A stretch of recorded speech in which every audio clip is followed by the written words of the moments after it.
Hello my dear student. तो आज एक नई यूनिट शुरू कर रहे हैं जो कि आपकी एनसीईआरटी में बहुत अच्छा सा इम्पोर्टेंट सा चैप्टर है और वो है आपका माइक्रो ऑर्गेनिज्म के बारे में। हालांकि बहुत ज्यादा डिटेल में आपकी एनसीईआरटी में भी इसको नहीं दिया गया, इसको सिर्फ एक माइक्रो ऑर्गेनिज्म में इसको समेट के रख दिया गया। तो हम इस समेटे हुए मटेरियल को आज थोड़ा सा डिटेल में पढ़ेंगे। तो हम पढ़ेंगे किसके बारे में? वायरस के बारे में, वायरॉइड्स के बारे में और प्रायोन के बारे में। क्या है ये तीनों चीजें? देखो, सबसे पहले जब हम वायरस की बात आती है कि आखिर में वायरस है क्या, तो हम इसके पहले थोड़ा सा बेसिक फीचर के बारे में जानेंगे, फिर इसको एनसीईआरटी में या आपके क्लासिफिकेशन में कहाँ रखा गया उसके बारे में जानेंगे। तो सबसे पहले हम बेसिक फीचर स्टार्ट करते हैं कि ये नॉन सेलुलर होते हैं और ए सेलुलर होते हैं। क्यों? क्योंकि वायरस तो सबसे छोटा माइक्रो ऑर्गेनिज्म में रखा गया है और इसमें क्या है, ये नॉन सेलुलर, इनकी कोई सेल नहीं होती है, लिविंग नहीं होते हैं, नॉन लिविंग होते हैं। लिविंग ये तब होते हैं जब किसी अदर सेल के अंदर जाके ये एंटर कर जाते हैं, तब ये लिविंग होते हैं, लेकिन इनका खुद का अपना कोई मेटाबॉलिज्म नहीं होता है, तो ये नॉन लिविंग में आते हैं। थर्ड है कि ये जो होते हैं इंट्रासेलुलर पैरासाइट है, जब ये सेल के अंदर पहुंच जाते हैं तब ये अपनी मैकेनिज्म स्टार्ट करते हैं, तब ये केमिकल रिलीज करते हैं, तभी इनकी सारी मेटाबॉलिक एक्टिविटी होती है और एप्लीकेशन भी करते हैं और अपनी मल्टीपल कॉपी बनाते हैं। दैट मीन्स कि ये क्या होते हैं, ऑब्लिगेट होते हैं, require host from multiplication. Means अपना खुद का इनका कुछ नहीं होता, इनको एक सेल चाहिए होती है। जब उस सेल के अंदर ये एंटर कर जाते हैं, जब तक ये इन्वायरमेंट में है तब तक तो ये नॉन लिविंग है, बट जब ये किसी सेल के अंदर एंटर कर जाते हैं तो ये लिविंग हो जाते हैं और उस सेल की ही सारे केमिकल से सारा रेप्लिकेशन भी करते हैं, ये मल्टीप्लिकेशन भी करते हैं और लास्ट में उस सेल को ये ब्रेक करके ये बाहर भी निकल जाते हैं। तो ये क्या करते हैं, ऑब्लिगेट है, इनको एक होस्ट चाहिए ही चाहिए अपनी लाइफ को पूरा करने के लिए। ठीक है, जेनेटिक मटेरियल इनका या तो डीएनए होगा या आरएनए होगा। ठीक है, दोनों में से कोई एक चीज होगी, दोनों नहीं होंगे।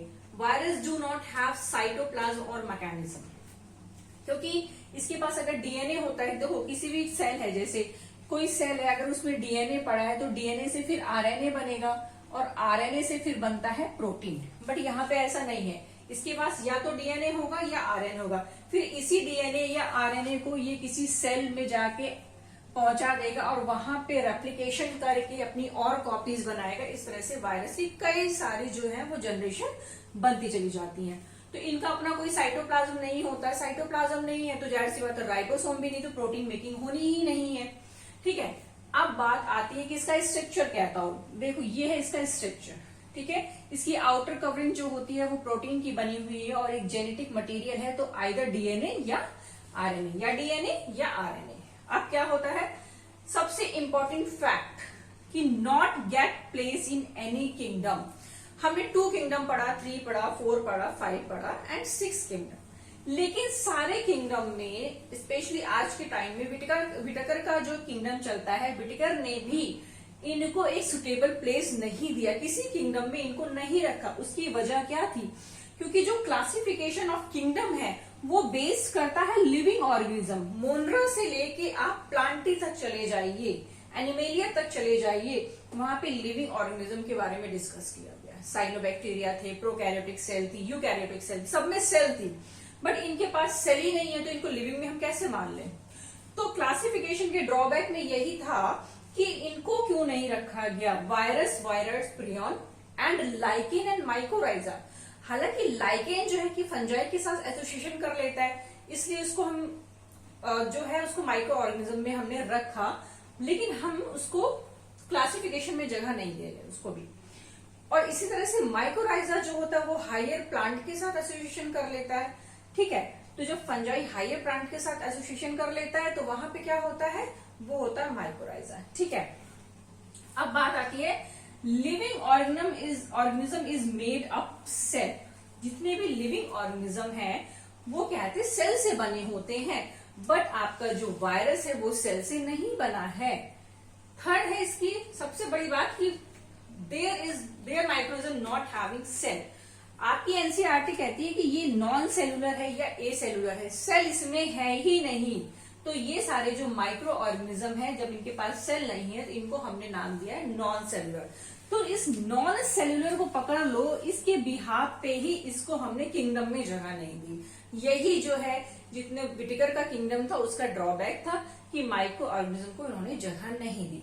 ठीक है, अब हम बात करते हैं कि डिस्कवरी ऑफ वायरस की बात कर ले कि वायरस की डिस्कवरी कब हुई, कैसे हुई। तो सबसे पहले जो पाश्चर साहब आए उन्होंने कहा कि इसको भैया हम वायरस टर्म्स दे रहे हैं। इन्होंने इसको वायरस टर्म्स दे दिया। इन्होंने कहा कि they are a poisonous fluid. इन्होंने बोला ये पॉइजनस फ्लूड होते हैं। ठीक है, फिर एवनस्की आए। आयोनस्की ने बोला कि ये, इन्होंने क्या किया, इसको इन्फेक्टेड टोबैको जो लीफ होती है वहां से इसको ऑब्टेन किया 1892 में। इन्होंने क्या किया, एक टोबैको लीफ ली जिसके ऊपर कुछ पैचेस थे। इन्होंने इस जो पैचेस थे इन्होंने इससे आइसोलेट किया। तो कुछ जो वायरस को इन्होंने आइसोलेट एक सॉल्यूशन बनाया और इसको एक क्या किया, पास थ्रू बैक्टीरियल फिल्टर से। बैक्टीरियल फिल्टर एक ऐसा पेपर था जिसके ऊपर से आप बैक्टीरिया को डालो तो वो क्या करता है, किसी सोल्यूशन में तो बैक्टीरिया उस फिल्टर की सतह पर रह जाता है। ठीक है, सरफेस पे, नीचे पास नहीं होता। बट इस केमिकल के साथ ऐसा था कि जब इन्होंने टोबैको लीफ को क्रश किया, उसको छाना, तो ये क्या किया, जो आपके जो वायरस थे वो छन के नीचे आ गए। दैट मीन्स उन्होंने बोला कि ये जो भी मटेरियल है वो वायरस से भी, बैक्टीरिया से भी छोटा है।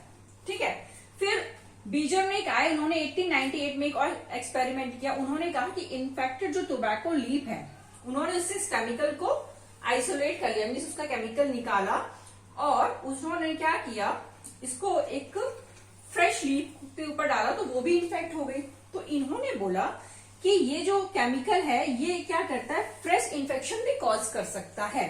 तो इन्होंने इसको नाम दे दिया कॉन्टाजम विवियम एंड फ्लूडियम। मीन्स ये जो फ्लूड है जो फ्रेश लीफ को भी इन्फेक्ट कर सकता है उसको इन्होंने नाम दे दिया कॉन्टाजम विवियम एंड फ्लूडियम। दैट मीन्स कि दीज आर इन्फेक्टेड फ्लूड। ठीक है, वायरस में बेसिक फीचर में हमने इतना पढ़ लिया। इसको क्यों हमने क्लासिफिकेशन में जगह नहीं दी इसके बारे में जान लिया और इसकी डिस्कवरी के बारे में जान लिया। आगे हम इसके डिटेल स्ट्रक्चर करेंगे, इसकी लाइफ साइकिल भी करेंगे और वायरस और प्रियॉन भी करेंगे। तो ये बेसिक फीचर थे वायरस के। अगले वीडियो में मिलेंगे हम इसकी डिटेल स्ट्रक्चर से। तब तक के लिए थैंक यू।